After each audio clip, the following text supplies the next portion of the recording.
नमस्कार, जय श्री कृष्ण। मैं जया गुप्ता। इस वीडियो में मैं वैशाख मास महात्म्य के 14वें दिन की कथा लेकर आई हूँ। 14वें दिन की कथा के रूप में मैं आपको वैशाख मास महात्म्य के 14वें अध्याय के पाठ को बताने वाली हूँ। इसके पहले के प्रथम 13 दिन की कथा के वीडियोस मैंने मेरे चैनल पर बना रखे हैं, जिन्हें आप मेरे चैनल पर जाकर देख सकते हैं और कथा को श्रवण कर सकते हैं। मैं इस वीडियो के डिस्क्रिप्शन में भी उनके लिंक दे दूंगी, जहां से आप उन सभी वीडियोस को देख सकेंगे और कथा को श्रवण कर सकेंगे। तो आइए देखते हैं वैशाख मास महात्म्य के 14वें दिन की कथा के रूप में 14वें अध्याय का पाठ।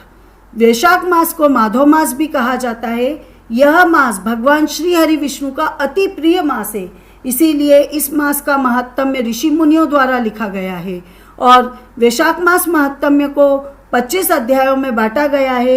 मैं आपको रोज एक अध्याय का पाठ बता रही हूँ। आज मैं आपको वैशाख मास महात्म्य के 14वें अध्याय का पाठ बताने वाली हूँ।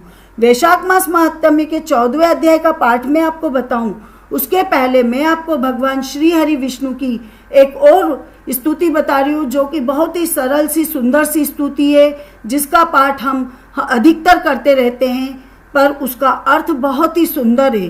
तो आइए देखें वह सुंदर सी सरल सी भगवान श्री हरि विष्णु की स्तुति। त्वमेव माता च पिता त्वमेव, त्वमेव बंधुश्च सखा त्वमेव, त्वमेव विद्या द्रविणं त्वमेव, त्वमेव सर्वं मम देव देव।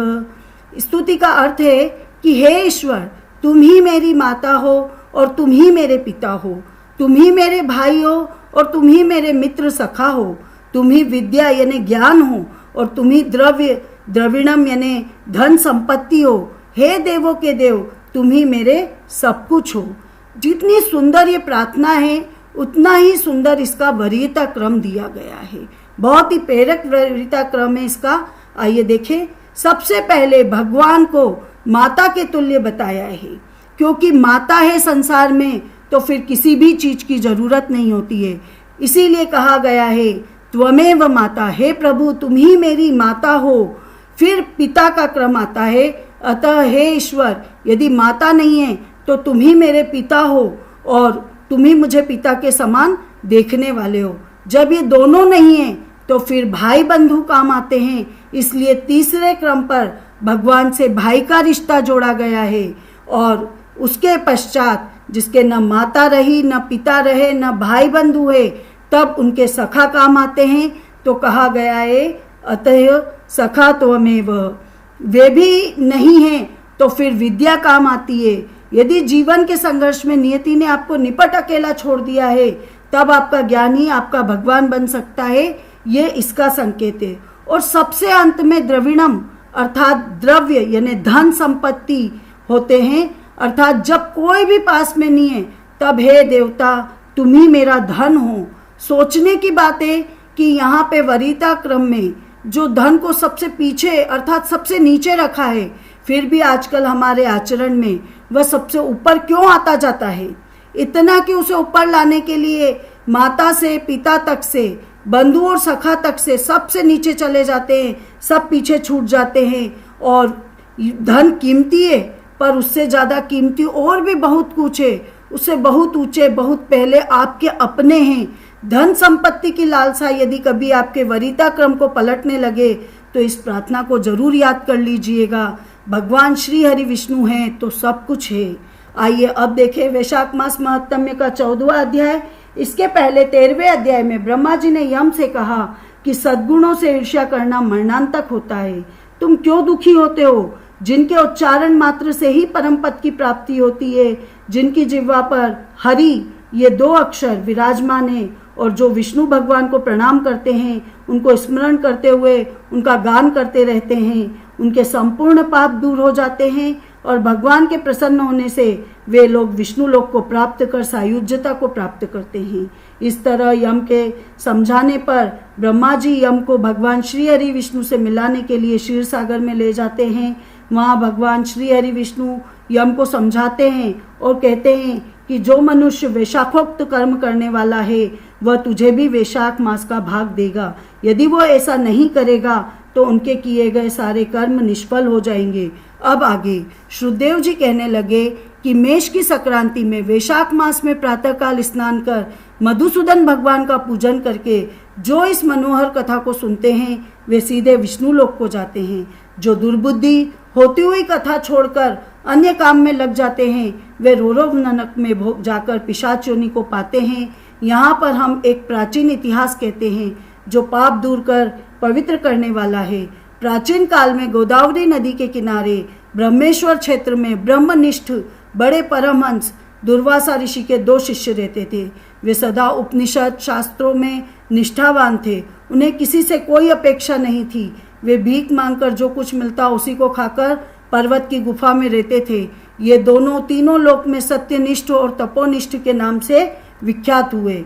इनमें सत्यनिष्ठ तो सदा कर्मों को करता हुआ भगवान की कथा सुनने और सुनाने में तत्पर रहता था, परंतु पुण्य रूपी कथाओं की व्याख्या के सुनने सुनाने के समय वह संपूर्ण कर्मों को भी छोड़ देता था तथा कथा समाप्त होने पे ही अपने नित्य कर्म करता था। वह इतना कथा में डूब जाता था और बिना कथा का श्रवण किए तो वह अन्न भी ग्रहण नहीं करता था। अतएव जो मनुष्य ऐसी कथा सुनते हैं उनके जन्म के बंधन नहीं व्यापते हैं, वो जन्मों के बंधन से छूट जाते हैं और विष्णु भगवान में सच्ची भक्ति और स्नेह उनको उत्पन्न होता है। आरती उनकी जो प्रीति होती है, रीति यानी प्रेम होता है, वो दूर होने लगता है। साधु महात्माओं में सुहृदयता उत्पन्न होती है। सत्व बुद्धि से वेद में मति उत्पन्न होती है। निरंजन निर्गुण ब्रह्म उनके हृदय में आकर विराजते हैं। परंतु जहाँ साधु महात्मा न हो, तुलसी न हो, विष्णु जी का मंदिर न हो, काला मृग न हो अथवा कथा न होती हो, यदि वह साक्षात गंगा जी का किनारा भी हो तो ऐसी जगह को त्याग देना चाहिए। वहाँ का मरा हुआ प्राणी 100 जन्म तक कुकर की योनि पाता है। ऐसा उपनिषद विचार कर वह मुनीश्वर सदा विष्णु की भक्ति तथा कथा श्रवण करने में तत्पर रहता था। मगर जो दूसरा था तपोनिष्ठ, वह न तो जिह्वा से कभी भगवान विष्णु की कथा कहता था और ना ही कानों से सुनता था। तीर्थ स्नान करने भी जाता तो वहाँ पे होती हुई कथा भी तप में विघ्न नहीं पड़ जाए इस डर से छोड़ देता था। श्रोता और वक्ता कोई भी कर्मनिष्ठ के निकट होकर गृह कार्य के लिए नहीं निकलता था। कोई भी उसके पास नहीं आता था क्योंकि वो कभी भी भगवान का नाम ही नहीं लेता था। उस दुरात्मा ने दुर्बुद्धि से ऐसे ही समय बिता के अपना शरीर छोड़ दिया। तब वह शमी के वृक्ष पर छिन्नकर्ण नाम का महाबलवान पिशाच हुआ। आश्रयहीन क्षुधा से व्याकुल हो उसके कंठ, होष्ठ और तालु सूख गए। ऐसे ही अत्यंत दुखी हो अपने किए हुए कर्मों के ऊपर विचार करता हुआ वह उन्मत्त की तरह इधर उधर घूमता हुआ भटकता रहता था। इस प्रकार उसने 10,000 वर्ष बिता दिए। उसे अपना कोई रक्षक दिखाई नहीं देता था। उस अकृतात्मा की देह पर पवन अग्नि के समान लगता था, यानी उसको हवा भी चुभती थी, जलाती थी। जल कालाग्नि के तुल्य और पुष्पादि विष के समान उसको मालूम होते थे। इस प्रकार वह उस सुनसान वन में साधु संग तथा कथा से रहित स्नान में भटकता रहा। कदाचित देवयोग से सत्यनिष्ठ पैठिनसीपुरी में से आया तो मार्ग में उसने क्षुधा से पीड़ित और अत्यंत दुखी छिन्नकर्ण नाम के पिशाच को देखा। तो उसे देख के वो मुनि कहने लगे कि डरो मत, तुम कौन हो, तुम्हारी यह दशा कैसे हुई, अब तुम मुझे बताओ, आगे से तुम्हें कोई दुख नहीं होगा। तो सत्यनिष्ठ के ऐसे आश्वासन देने पे छिन्नकर्ण बहुत ही व्याकुल होकर कहता है कि हे प्रभु, मैं दुर्वासा ऋषि का शिष्य तपोनिष्ठ नाम का यति हूँ और ब्रह्मेश्वर क्षेत्र का निवासी हूँ। कर्मों के लोप हो जाने के भय से अपनी दुर्बुद्धि के कारण महात्माओं द्वारा कही गई विष्णु कथा का मैंने आदर नहीं किया। उसी कर्म के घोर परिणाम से मेरी मृत्यु हुई और छिन्नकर्ण नाम का पिशाच बन के दुख से अत्यंत व्याकुल हुआ आज घूमता रहता हूँ। अब मेरा भाग्य फिर गया आज कि मेरे ऊपर सब देवता, गुरु और साधु संतुष्ट है। हरि भगवान मेरे ऊपर प्रसन्न है जो मुझे आपके दर्शन हुए। इस प्रकार छिन्नकर्ण ताही त्राही करता हुआ उनके चरणों में गिर पड़ा। तब महायशस्वी सत्यनिष्ठ ने उसे दोनों हाथों से उठाकर अपने सुकृत का पुण्य और वैशाख महत्तव्य को क्षण भर सुनने का फल दिया, जिससे उसके पाप तत्काल दूर हो गए। पिशाच की योनि छोड़ के वो दिव्य देह धारण कर महामुनि की परिक्रमा व प्रणाम करके दिव्य विमान में बैठ के विष्णु लोक को गया और सत्यनिष्ठ पैठिनसीपुरी को गया तथा बारंबार महात्म्य श्रवण की चिंता करने लगा। शुद्धदेव जी बोले, जहाँ शुभ फल देने वाली, सब लोगों के पाप दूर करने वाली विष्णु भगवान की कथा होती है, वहाँ सब तीर्थ अनेक क्षेत्र आ जाते हैं और वहाँ के निवासियों को मुक्ति प्राप्त होती है, इसमें कोई संदेह नहीं है। इति श्री वैशाख मास महात्म्य चतुर्दश अध्याय संपूर्ण। आपको मेरा ये वीडियो अच्छा लगा हो तो इसे लाइक कीजिए, शेयर कीजिए।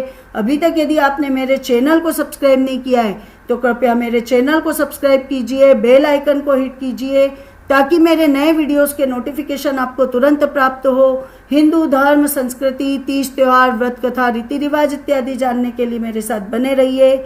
जय श्री कृष्ण।